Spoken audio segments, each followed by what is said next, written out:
तो यदि ऐसी स्थिति बनती है तो आप मांसाहार का सेवन कर सकते हो। बाकी किसी को मांसाहार की आवश्यकता नहीं है। मुझे नहीं लगता कि बाकी किसी को मांसाहार की आवश्यकता है। नमस्कार भाइयों, बहुत से भाई हमसे प्रश्न करते हैं और पूछते हैं कि भैया हम ब्रह्मचर्य का पालन कर रहे हैं, तो क्या ब्रह्मचर्य के दौरान में हम मांस, मछली, अंडा, चिकन, मटन का सेवन कर सकते हैं? तो इसका उत्तर है कि नहीं। आप ब्रह्मचर्य के दौरान में मांस, मछली, चिकन, मटन, अंडा का सेवन नहीं कर सकते। यदि आप ब्रह्मचर्य के दौरान में मांस, मछली, चिकन, मटन, अंडा का सेवन करते हैं तो आप चाहते हुए भी ब्रह्मचर्य व्रत का पालन नहीं कर पाएंगे।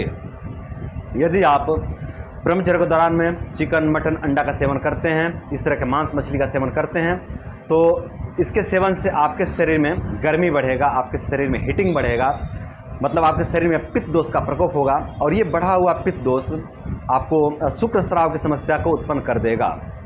मतलब सोते हुए आपका शुक्र जो है कि अपने आप बाहर निकल जाएगा, आपको पता भी नहीं चलेगा और आपका शुक्र जो है कि आपके शरीर से बाहर हो जाएगा, या फिर सपन दोष के माध्यम से आपका शुक्र बाहर निकल जाएगा, या फिर धातु रोग की समस्या हो जाएगी। पेशाब करते समय आपके शुक्र जो है कि आपके पेशाब में धातु आने की समस्या हो जाएगी, शुक्र आने की समस्या हो जाएगी, या फिर मांस, मछली, चिकन, मटन, अंडा के सेवन से आपके शरीर में इतनी गर्मी बढ़ जाएगी कि आपके अंदर वासना का जो है कि वृद्धि हो जाएगा। और जब आपके अंदर वासना बढ़ेगी ना, तो आप जो है कि कब गलती कर गए आपको पता ही नहीं चलेगा। मतलब बुद्धि इतनी ज़्यादा भ्रष्ट हो जाएगी कि आपसे कब गलती हो गया आपको पता ही नहीं चलेगा, और जब गलती हो जाएगा तब आपको पछतावा होगी, ये कैसे हो गया, ये हम कैसे कर दिए, हम तो नहीं चाहते थे ऐसा करना, हम तो चाहते थे ब्रह्मचर्य का पालन करना, लेकिन ये हमसे गलती कैसे हो गया, है ना। तो इस तरह के जो कि आपके साथ घटित होगा घटना कि आपसे गलती हो जाएगी और फिर आपको जो कि पछतावा होगा। तो ब्रह्मचर्य के दौरान में आप मांस, मछली, चिकन, मटन, अंडा का सेवन बिल्कुल भी ना करें। यदि आप मांस, मछली, चिकन, मटन, अंडा का सेवन करते हो ब्रह्मचर्य के दौरान में, तो यही होगा जो हमने बताया कि आपके अंदर गर्मी बढ़ेगी, आपके अंदर उत्तेजना बढ़ेगी और आपका जो है कि शुक्र स्राव होने लग जाएगा सपन दोष के माध्यम से, या फिर धातु रोग के माध्यम से, या फिर सोते समय पता भी नहीं चलेगा। इसको नाइट फॉल ही कहते हैं, लेकिन ये नाइट फॉल भी नहीं है, ये बहुत बेकार स्थिति होता है कि आपको पता भी नहीं चलता कि आपका शुक्र कब स्राव हो गया, है ना। सपन दोष उसको कहते हैं जिसमें सपना आता है ना, जिसमें आपने कुछ गलत सपना देखा कि आप कुछ मतलब कामुक हरकतें कर रहे हो, है ना, तो आपको जो है कि शुक्र स्राव हो गया। तो ये समझ में आता है कि हाँ हमने सपना देखा। तो ये हो सकता है कि आपके कुछ मन में चल रहा हो, है ना, कुछ मन में कामुक विचार चल रहे हो जो सपने में आए और फिर ये जो है कि हो गया। तो ये समझ में आता है कि हमारी गलती है ना। लेकिन ये जो बिना सपने वाला होता है ना, जो आपको पता ही नहीं चलता है, तो समझ में नहीं है कि ये कैसे हो गया, है ना। तो मेरे भाई, ये आपके अंदर जो गर्मी बढ़ी है ना, जो हीटिंग बढ़ी है, जो पित्त दोष का प्रकोप हुआ है, उसके कारण इस तरह की जो है कि दिक्कत होती है कि आपका शुक्र जो है कि स्वाभाविक रूप से बाहर निकल जाता है और आपको पता भी नहीं चलता है। तो इस तरह की जो है कि समस्या आपके साथ होगी यदि आप मांस, मछली, चिकन, अंडा का सेवन करते हो ब्रह्मचर्य के दौरान में। तो मेरे भाइयों, यदि आप ब्रह्मचर्य का पालन कर रहे हो तो इस तरह के जो है कि उत्तेजक चीज़ों से आप लोग बचिए, इस तरह के जो है कि मतलब गर्म चीज़ों से आप लोग बचिए, आप लोग सात्विक रहिए। बहुत अधिक आप लोग लहसुन प्याज का भी सेवन नहीं करेंगे। जो लहसुन प्याज होते हैं ना, ये भी उत्तेजक होते हैं, तो इनको भी आप सम मात्रा में लीजिए, बिल्कुल छोड़ना भी नहीं है।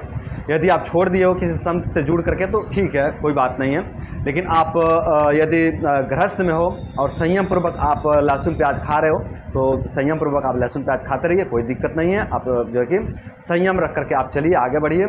इसको सात्विक ही कहेंगे, है ना, ये कोई राक्षसी भोजन नहीं है। आयुर्वेद में इसको औषधि के तौर पर भी जो है कि वर्णन किया गया है, और लहसुन का तो बहुत प्रशंसा किया गया है आयुर्वेद में, प्याज का भी बहुत प्रशंसा किया गया है।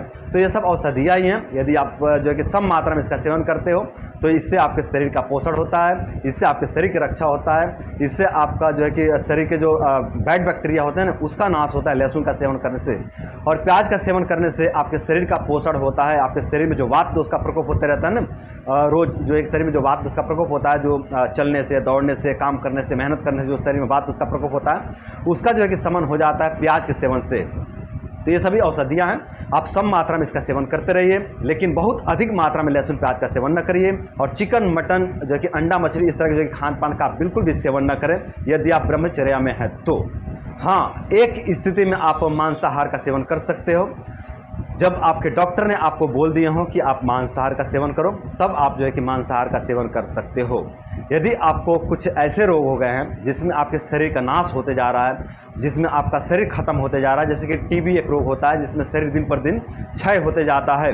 और जो टीबी की दवाइयाँ चलाई जाती हैं ना, वो भी बहुत पावरफुल होती हैं। जो एंटीबैक्टीरियल जो दवाइयाँ होती हैं, जो एंटीबायोटिक होती हैं, वो इतनी पावरफुल होती है कि यदि उसके साथ में चिकन, मटन, जो है कि अंडा, इस तरह का सेवन ना किया जाए ना, तो शरीर का ही नाश होने लग जाता है उन दवाइयों के सेवन से। तो यदि आपको इस तरह की समस्या हो गई कि आपके शरीर का दिन पर दिन नाश होते जा रहा है और आपको कोई पावरफुल दवाई चल रही है, तो ऐसी स्थिति में आप जो है कि मांसाहार का सेवन कर सकते हो, वो भी डॉक्टर के सलाह के अनुसार। यदि आपके डॉक्टर ने आपको बोल दिया है कि आप मांसाहार का सेवन करो, तो आप मांसाहार का सेवन करके अपने जीवन की रक्षा कर सकते हो। तो यदि ऐसी स्थिति बनती है तो आप मांसाहार का सेवन कर सकते हो। बाकी किसी को मांसाहार की आवश्यकता नहीं है।